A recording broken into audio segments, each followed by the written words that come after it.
Meie oleme siin BFM-i helistuudios koos väga põneva külalise Sander Möldriga. Mina olen Kaisa. Ja mina olen Henri. Ja see on Jatskaare 12. podcast.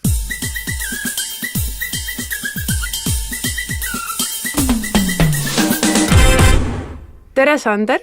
Tere! Väga tore on, et sa said meile siia külla tulla. Tänan kutsumast. Sina siis tuled selle kevadisele Jatskaarele plaate mängima ja muusikat tegema. Sul tuli just hiljuti välja uus EP, Dix 068. Jah. Seal sa oled kaasanud palju erinevaid artiste, et sa oled vist öelnud ka ühes intervjuus, et see oli pigem selline nagu koostööalbum, mis nagu tekkis ajapikku, et kuidas see siis lõpuks kõik kokku tuli? Sisuliselt see mõte sellest üks ühine album teha tekkis alles kuskil oktoobri või septembrikuus eelmisel aastal, kui ma olin lõpetanud ära ühe loo Andresega, millest sai siis lõpuks see San Francisco. Moep siis teise sõnaga. Jah, ja kuna meil oli sarnase sellise vibe'iga lugusid ka teiste artistidega, siis ma mõtlesingi, et need võiks ju kuidagi koostada ja koondada, et need välja anda. Ja siis see haakus väga hästi meie plaaniga anda või tähendab teha pidude seerast Dix hoopis plaadifirma ja anda siis esimese plaadina välja.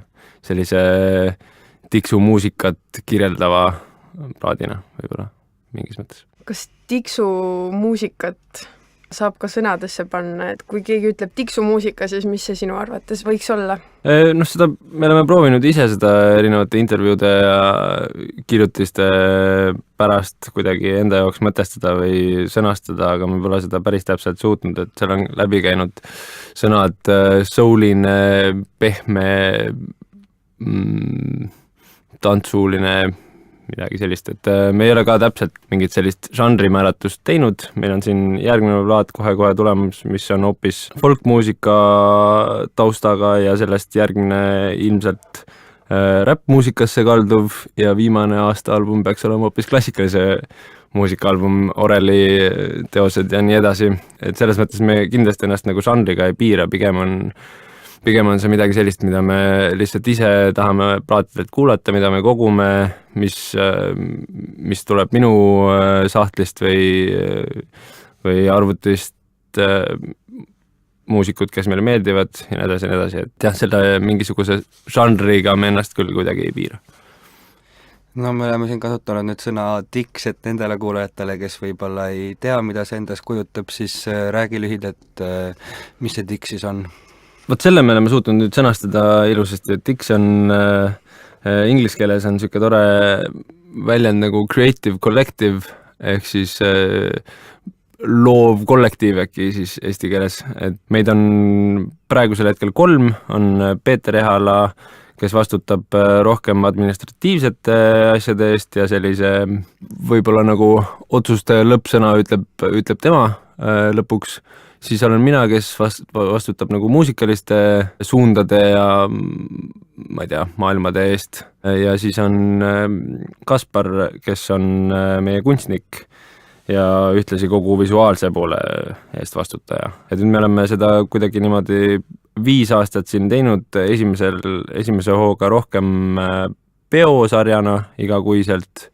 Ja nüüd oleme siis muutunud plaadifirmaks ja anname ka välja ilmselt peale plaatide tulevikus ka midagi muud. Kas, kui nüüd rääkida sellest plaadifirmast, kas need plaadid, mis tulevad selle firma alt välja, on enamus jaolt teie omad või te juba nagu vaatate ka teisi artiste või kas teised artistid on võtnud teiega ühendust? Et... Jah, meil on 1, 2, 3, 4 pakkumist või selliseid Eesti muusikuid, kes väga tahaksid, et nende muusikat välja antakse, me veel kaalume ja mõtleme, aga ilmselt sügisel ilmub üks mitte hetkel veel Dixu kuuluva artisti muusikaplaat siis. Et see vastus on siis selline, et me kindlasti ei jää ainult minu muusikat välja andma, vaid anname ka teisi artiste. Sa mainisid varem seda folgi teemat, mida te nüüd toote sisse ja see kõlab ka mingil määral siis Jatskaarel, et sinu Jatskaare kontserdi nimi seostub siis ka folgiga. Et kust sa selleks inspiratsiooni võtsid ja mis võib-olla mingeid sampleid või asju sa kasutasid, et seda muusikat luua? Jah, sellega tegelikult läks päris lihtsalt, et kunagi ühe sündmuse raames pakuti, et võiksin teha folgist mingisuguseid remikse, mingit kindlat suunda ei öeldud ja siis ma mõtlesin kohe, et aga miks mitte enda juurte juurde pöörduda ja vaadata, kust ma pärit olen, mis on minu maakonnas laulu ja tantsu ja muusika mängimise traditsioonid ja siis ma leidsin sellise duubelalbumi, ei pidanudki tegelikult arhiivi minema. Ingrid Rüütel on kogunud kokku Saare ja Muhu rahvalauludest tegelikult 2 duubelalbumit, üks on Saare rahvalaulud ja teine Muhu rahvalaulud, selline 45 lugu umbes kokku, mis siis kuidagi annavad päris kireva ülevaate sellest, missugune see folkloor seal oli umbes 100 tagasi või kohati rohkem, kohati vähem. Ja siis seda materjali kasutades ma olen nüüd koostanud sellise enda mingisuguse juurestiku, kaasates siis nagu enda praegust helikeelt ja laivis teevad kaasa Joonas Kaarnemets kitarril, Sänni Noormets viiulil ja siis Kristjan Kallas trummidel, kes on tuntud ansamblist Everton the Two Dragons ja Miljardid. Kes on ka meil külas käinud. Nii et see tegelikult ikkagi rohkem ongi päriselt nagu live, et kui eelmine aasta oli ka Dix meil külas Jatskaarel, et siis te olite ikkagi põhiliselt seal puldi peal. Aga et nüüd on lausa kõik instrumendid puldi peal. No selles mõttes, et DJ Pult ja teie Peetriga. Jah, ma tegelikult jäin endale selles mõttes truuks, et ma küll mängin vahepeal pilli ja siis võib-olla veel mõnda teist pilli, aga minu selleks põhiinstrumendiks seal laivis on ikkagi DJ set. Et seda ma kasutan lihtsalt nagu võib-olla natukene nagu avatumalt, kui ta sellise tava DJ seti käigus on. Et ma luubin erinevaid asju ja kasutan teda nagu efektiblokina ja sellise nagu, ma ei tea, moodulina, et sealt läbi kõik lasta ja siis selle kaudu nagu huvitavamaks teha. Aga kuidas sa seda muusikat praegu kirjeldaksid, et kas ta on rohkem selline seismise ja kuulamise ja nautimise muusika või ta on ikkagi tantsuline ja selline, mille järgi saab ennast nagu korralikult liigutada? Korralikult liigutada, see on päris nagu raske ülesanne, ma arvan. Et ma olen mingis mõttes nagu lähtunud sellest originaalolukorrast, et nendest originaalsamplitest, et seal on mõned lood, mis mitte kuidagi ei saa olla tantsitavad, kui läheb perepoeg merele, tuleb seal ära, ei tule tagasi, ei näe oma vendi ja õdesi, kirjutab sellest loo, et siis see, ma ei tee seda tantsuliseks, et ma võib-olla annan selline mingisuguse väikse värvi taha, aga see konkreetne hetk sellest kontserdist on ilmselt nagu rohkem kuulamiseks. Küll aga on seal ka lugusid, mis on näiteks Kuivastu kõrtsi meeste mingi lällamise lugu umbes, et kus nad põhimõtteliselt on juba pudel viina ära joonud ja sealt see, mis need salvestused olid ka huvitavad, mis Ingrid oli teinud, et ma ei tea, seda ei ole kuskil nagu dokumentides kirjas, ei ole ka Ingridi käest küsinud, aga tundub, et niimoodi plaadi progresseerudes need lauljad jäävad nagu rohkem ja rohkem purju, mis on nagu päris huvitav. Et siis see ka nagu mingis mõttes kajastab, mitte et ma seostaks kuidagi pidutsemist alkoholiga, aga lihtsalt see on sealt plaadilt nagu selline otsene suunaandja siis mingis mõttes. Kas sa tead, kes need hääled seal plaatide peal on? Millal need plaadid ise nagu salvestatud on või millal need helifailid on nii-öelda salvestatud? Helifailid on salvestatud 70 lõpust kuni vist isegi mingi 91. aastani, et päris pika aja vältel, mil ta siis ilmselt käis Muhus ja Saaremaal erinevates kohtades ringi ja otsis inimesi, kellel oleks see traditsioon nagu sees ja kes teaksid neid laule ja oskaksid neid laulda. Enamik laule on pärit 19. sajandi algusest ilmselt või vähemalt nagu seal on nad kuidagi formuleerunud täpseid lauljaid. Ma kahjuks nimepidi ei oska öelda, kuigi ma tean, et see on folgi puhul väga oluline, et need konkreetsed esitajad välja tuua, sest tihtipeale nende kaudu see üldse edasi kandus see informatsioon, et need on mul ilusasti kirjas ja ka arhiiviga on läbi räägitud, et kui nüüd keegi sugulastest on elus, et siis nendeni ka jõuaks mingisugune tasu selle eest, et ma neid kasutan. Kui palju sa ise nagu kuulad muusikat, kui palju erinevat muusikat sa kuulad, kuidas see mõjutab sinu loomingut?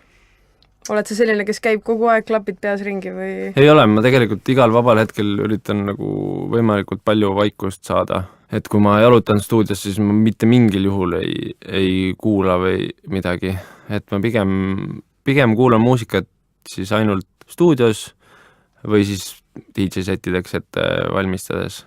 Ja sellist nagu täitsa tavalist niisama muusika kuulamist juhtub harva. Mõnikord pühapäeval Pannkoogi taustaks panen vinüüli peale ja kuulan mingeid ägedamaid uuemaid leide või plaate, mis ma olen just saanud.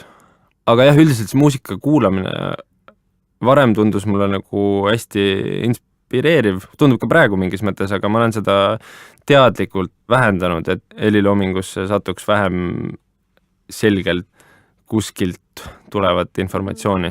See juhtub tahes-tahtmata, et seda ei pea isegi nagu tegema kuidagi tahtlikult, et nüüd võtan siit mingisuguse, et siin tehti ägedalt ja nüüd võtan siit ja siit ja siit, et vaid see lihtsalt, kui sa iga päev kuulad muusikat, siis see juhtub rohkem, nii et ma olen üritanud vähemalt nagu oma, ma ei tea, nagu stuudiopäevades, kus ma midagi loon või kirjutan, et mitte kuulata kellegi teise muusikat, et proovida lihtsalt nagu vabaks lasta ennast sellest ja kirjutada seda, mis tuleb.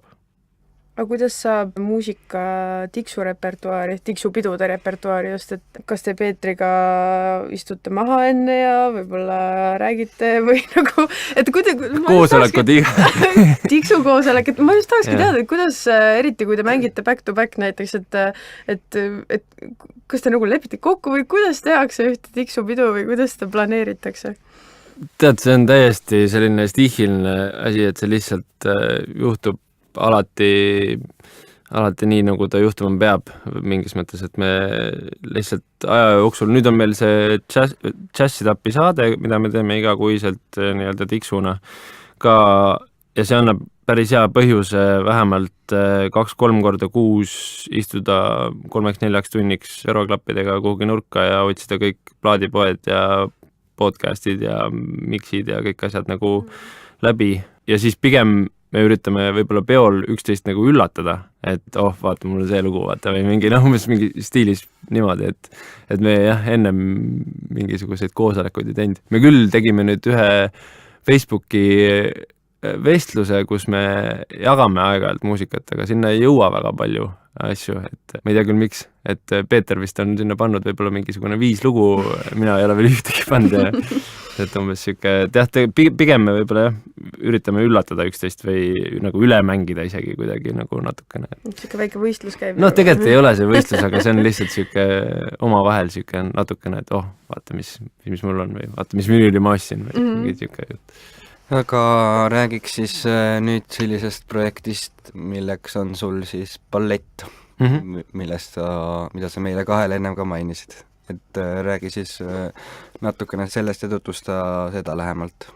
Jah, 3. septembril nüüd sellel aastal tuleb välja minu ja Timo Steineri muusikal põhinev ballett, mida lavastab Teet Kask. See tuleb välja Estonias ja see on põhimõtteliselt Paul Kerese elust, küll mitte nüüd selline dokumentalistika-se kalduv, vaid pigem selline natukene abstraktne, nagu ballett lubab seda teha.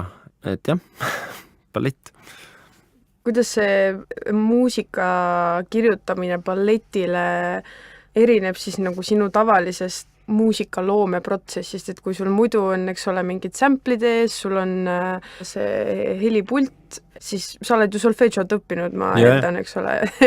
et selles mõttes, et kas sa istud laua taha ja kirjutad või kuidas need loomeprotsessid erinevad üksteisest? Mingis mõttes nagu ei erinegi. Jah, võib-olla ainult need pillid, mida ma kasutan, on mõnikord erinevad. Aga põhimõtteliselt selle folk muusikast tuleneva plaadi või siis selle Dix 068 või ükskõik mille veel kirjutamine on põhimõtteliselt ikkagi sama, et on mingisugune idee, see tuleb kuidagi formuleerida ja siis vaadata, kas see mahub sinna puslesse.